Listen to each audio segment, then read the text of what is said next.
Welcome to Das Boat, Season 3. If you watched the first 2 seasons, you know what this is all about. We find an old boat, something cheap with scars and history, then pass it around to the most interesting and brave anglers we know and explore some of the country's most unique fisheries.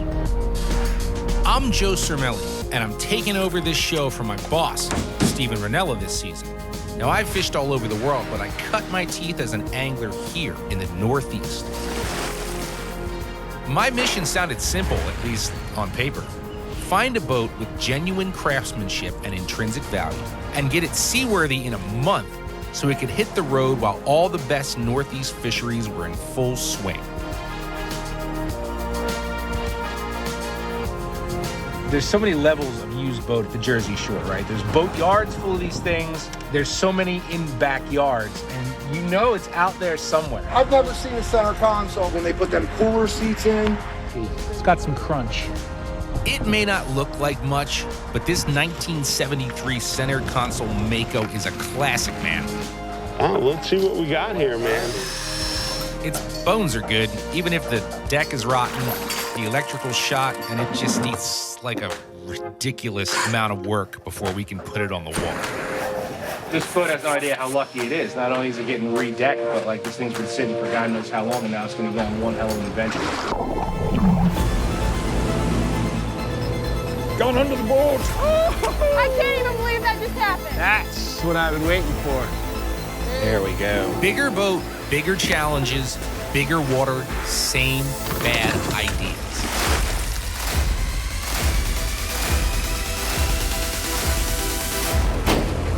This is Das Boat Northeast.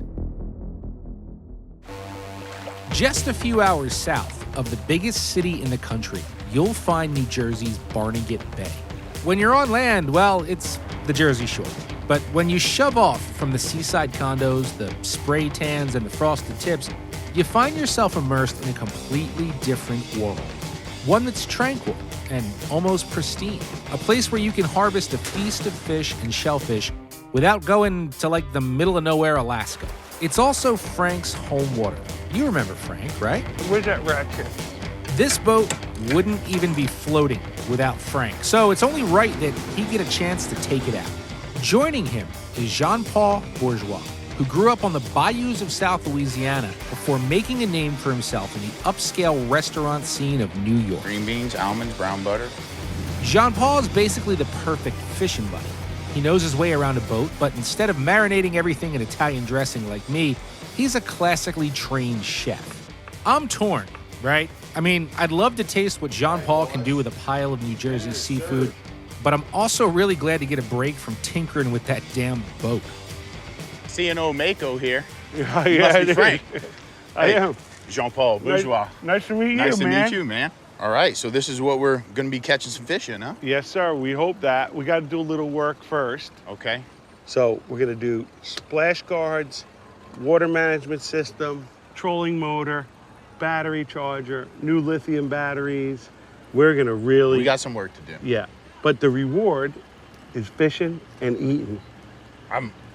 All day I'm into that. Those That's are what it my takes. 2 favorite things in life, That's right, man. that's So right. obviously, so, you know.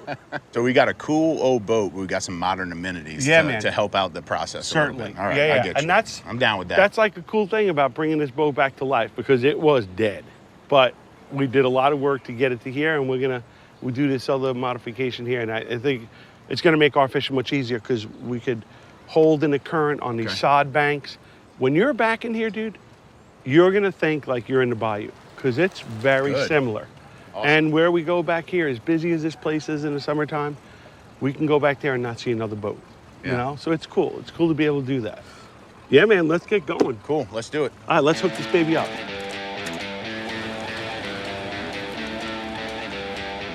At this point, Jean-Paul, all you gotta do is stand clear, because All right. sparks are gonna be flying here.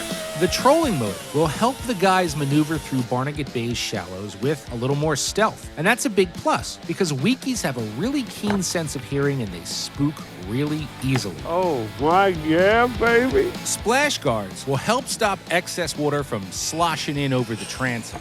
And a beefed up bilge pump will help get rid of any water that still manages to sneak its way on deck, which is a modification Cal and I sorely missed. Oh, hey, easy on the tire, dude. Got what you need, Frank. All right. Hey. There it is. Now we just have to make everything permanent. It will take us about another 4 hours.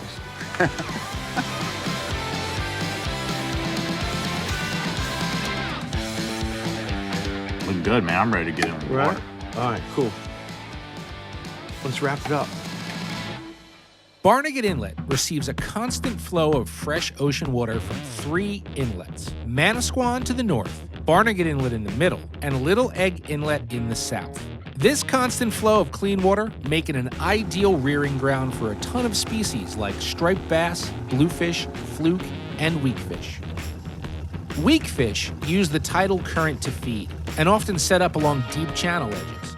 The best way to imitate the small shrimp and baitfish they eat is to lean on small soft plastics rigged on a jig head. Oh, he's back. Come on now, son. How about you, son? Oh, no, he's off.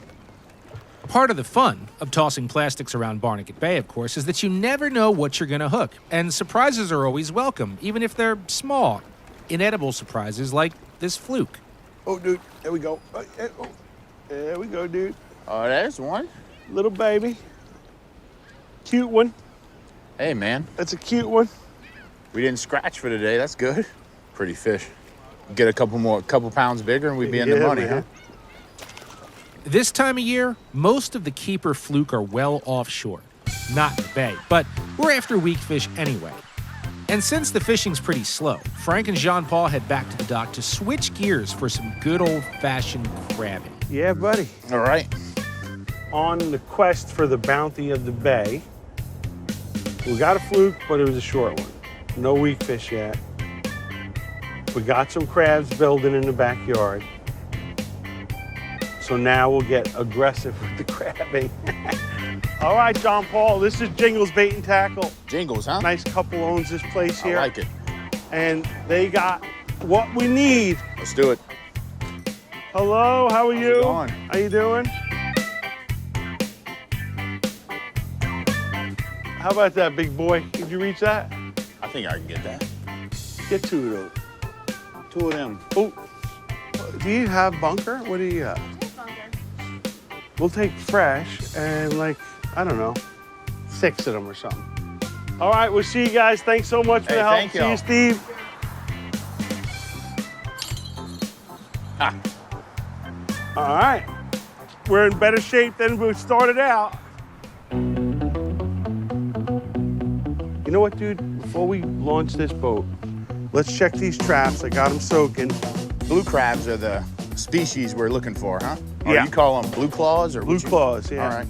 You call them blue crab? Blue crabs, yeah. See, being in Louisiana, most people would think that crawfish are my favorite kind of crustacean, but blue crabs are really the prime crustacean there in Louisiana. So I'm glad we get to catch them here in New Jersey, man. Yeah, so it's like a famous Jersey Shore thing, you know, blue claws. Oh, there's a few in there. Yeah, look at them. First cooking job ever was boiling about 500 pounds of crawfish a day, about 6 dozen crabs a day, 100, 200 pounds of shrimp a day. Oh, boy. 15, 16, 17 years old. Boiling seafood. Whoa, look at that big boy. He's like, you want me? You want some of this? Blue crabs make up somewhere between 60 to 80% of recreational harvest in Barnegat Bay. Now, handlining them is an old school technique where you simply tie bait on a string, toss it off the side of the boat, then slowly pull it back in, scooping a crab preoccupied with that bait in a dip net. All right, while Frank untangles our little crab line right here, I'm gonna throw this chicken leg. Yep, and I'm gonna do a bunker. Now we throw chicken necks and legs in Louisiana. I guess bunker's the way of the No, way of the Jersey. a lot of people do it. All right. It's very, very old school, but yeah. I don't know. We're gonna see if we can get us a nice crab on this leg right Yeah, here. man. I was taught to drop my crab line straight down, but Frank seems to be going for distance here. This is weird to me and kind of making me question if he's ever actually done this before. feel it. You see Oh, it? there You he- see it? There it is. Oh! Just in time. Just got it. Nice. We caught one on this bunker, so now we got to throw it back, huh? Yeah. Let's throw it back. And the guys do that for another 6 hours, so I'll just spare you the boredom.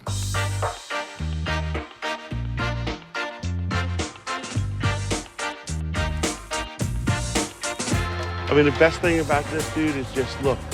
Yeah. Stillness. As mad and crazy as the Jersey Shore can get, look at that. How do you not dig it? You know what I mean? I dig it. I grew up catching weakfish in this bay, and giants at that.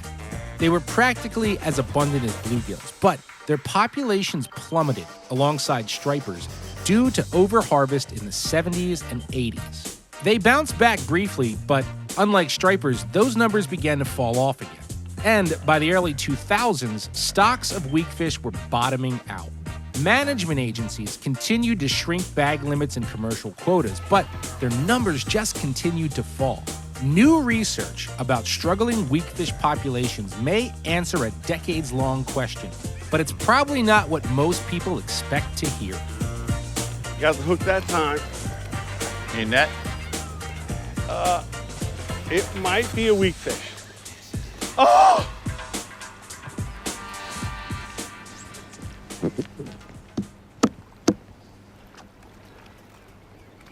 It was. Dude, I let him eat it. Look at the giant fang marks on that thing. Oh, man. Yeah, he crushed it. So, dude, I missed 3 bites in 2 days using live baits. I think maybe some of these fish are just not big enough to eat that big bait. And I don't usually fish bait for these things, like other than with grass shrimp chumming. So I'm gonna go back to my trusty old Herb Miller shrimp fly. That's the magic fly right there. Caught hundreds of weakfish on that fly. Gonna go back, get away from the dark side a little bit. I'll let you have that. I need all the help I can get. And I'm gonna try fly fishing for a little bit and see if that doesn't change our luck. Tailing loop. Put a little extra oomph on it on the end.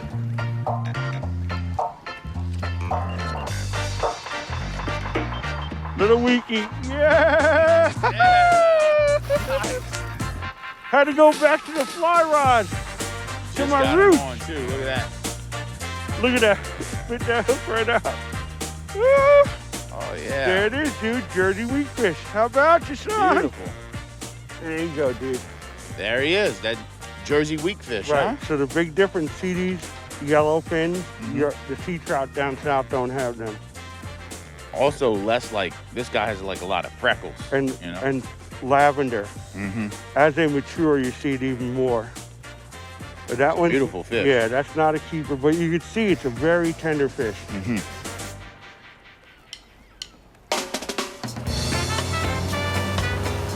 What the hell is happening with the weakfish is a standard refrain from anglers in the area, and just about everyone has their own theory.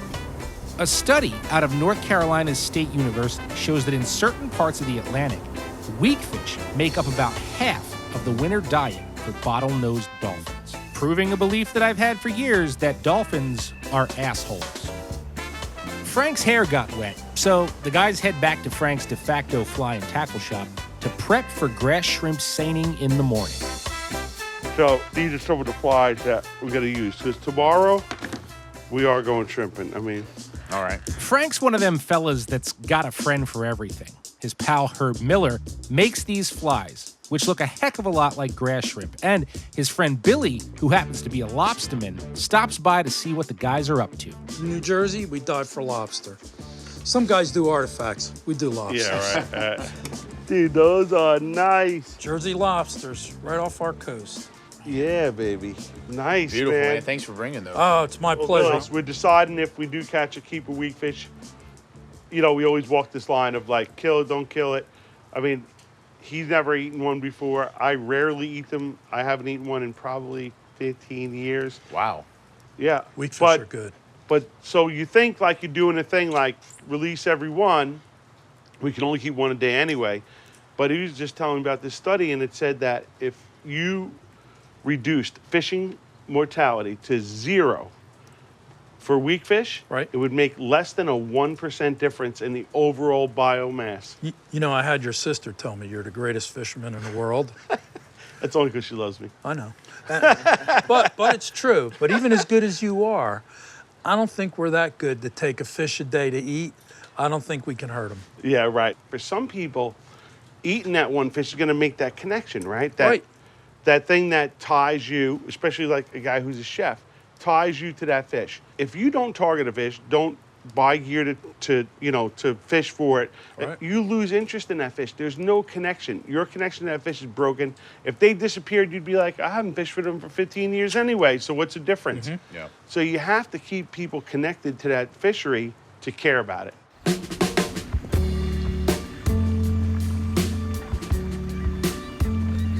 On the other side of the food chain, grass shrimp are like candies to weak fish. Weak fish feed on grass shrimp until they grow big enough to leave the bay and head offshore, where those adorable dolphins just devour them, apparently. The trolling motor they installed is essential for dragging the nets along the bay floor. It's a tedious, messy process. So it's no surprise Frank is just about the only guy left in Barnegat Bay that actually knows how to do it.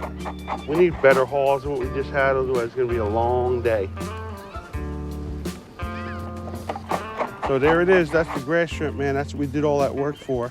It was hard getting it, but hopefully it's gonna work and you'll see the magic at play. Yeah, man, I'm excited to hook my first weak fish. Let's see if this does the trick. Need all the help I can get, you know? Yeah, man, well this'll do it.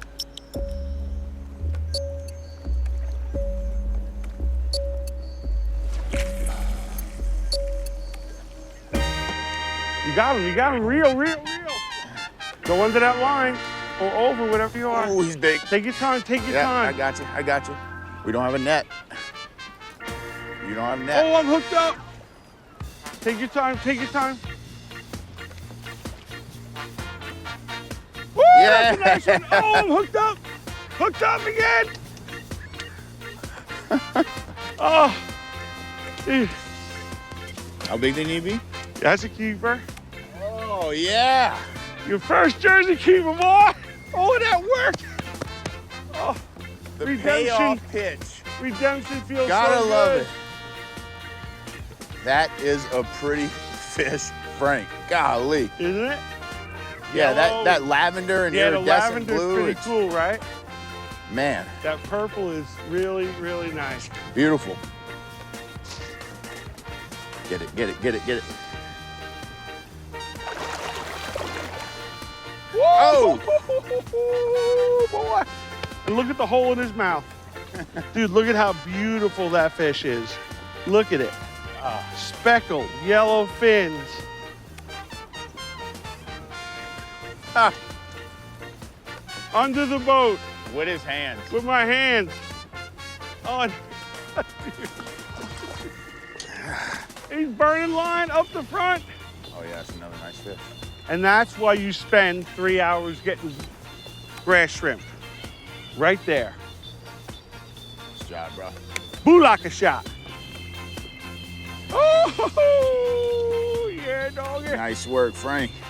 And every time we catch a fish, You gonna be we throw a keeping? few more in there. There he is. Oh! So we are running very low on shrimp, but we caught him. Yeah, Laissez bon temps rouler. that's right, my brother. With the shrimp supply gone, the guys switch back over to plastics and actually pull in a good-looking fluke. Pretty fish, Frank. Yeah. Oh, they got some teats on. These things are very, very aggressive. Size limit's 18 in New Jersey. That's 20, 21 incher. Nice fish. In the box. A trip to Barnegat Bay wouldn't be complete without clamming. It's like digging for buried treasure that you can eat instead of selling for millions of dollars and completely changing your life for the better. So all we're gonna do it, we got no tools except Right. what God gave us. Luckily, A lot of times- New Jersey has a robust state-funded clam stocking program.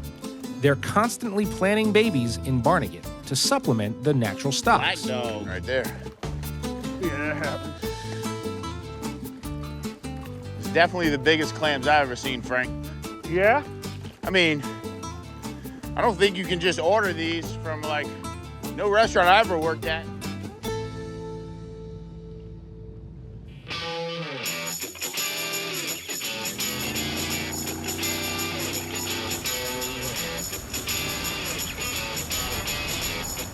It's just not fair that Jean-Paul is going to work his magic on the bounty of Barnegat Bay, and I won't be there to grub out on the finished product. I mean, come on, man. Fluke crudo appetizer? Like, damn.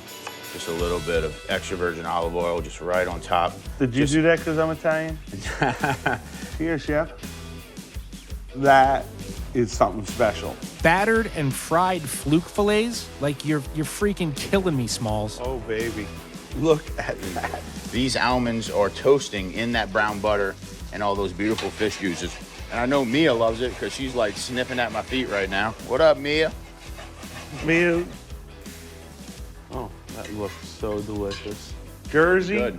lobsters. You even look better. Jersey when you turn. corn, Jersey tomatoes, Jersey weakfish, Jersey fluke.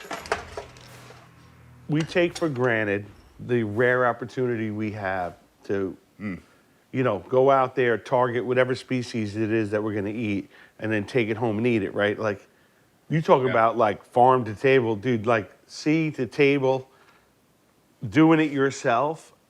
It's the complete circle, right? Yeah, I mean, it's in person in your position, in person in my position, is one of the joys of my life to be able to go out there, catch and cook for you, for anybody that comes in through this house, you know. It's part of that pull to the sea, isn't it? Like, Sure, yeah. not just catching it, but cooking it and understanding that it is a pretty rare opportunity. You can go through, people go through their whole lives and never do that, right? Go out there, hunt or fish, and then cook it. As an outdoorsman, it's almost your responsibility to, if you're gonna take it out of the water, you're gonna end that life, you better honor it. I know you better, have to. you better feed it to the people that you love because, you know, we spend a lot of time, people spend a lot of time making sure those populations stayed sustainable. The weakfish, well, that's yet to be seen, right? The menu wouldn't be complete without a good old-fashioned crab and lobster boil, and just because he can, clam and lobster stuffed weakfish. The sauteed clams, the onion, garlic, butter, all that stuff. The egg is in there. And of course, because he gave us them lobsters, we had to invite Billy over for the feast. Oh my goodness. That fish is incredible. Like being the cousin of the speckled trout or whatever, I get so much of that from the way it looks, the way it bites, what it feeds on, how it bites, how it schools. But eating it, it's almost... Makes you want to go catch more, doesn't it? That's for sure. No. Wow, dude, you are onto something there. At least I could do for having such wonderful hospitality and just showing me again the bounties of the Barnegat Bay. It's been incredible, and I can't wait to see what happens next with Das Boat. Yeah, man. Well, we're done with it for now, and it helped us get to this point right here. But you putting it all together, a great chef, a great man, and now I'm proud to call you a friend. Yeah, thank you. On the next episode, Das Boat, we're venturing out into the well-known Chesapeake Bay to sight fish for the not-so-well-known cobia. YouTube fishing stars Bree Andrassi and Jay Siemens are stepping way outside their comfort zones for this one, and it should be a hell of a lot of fun.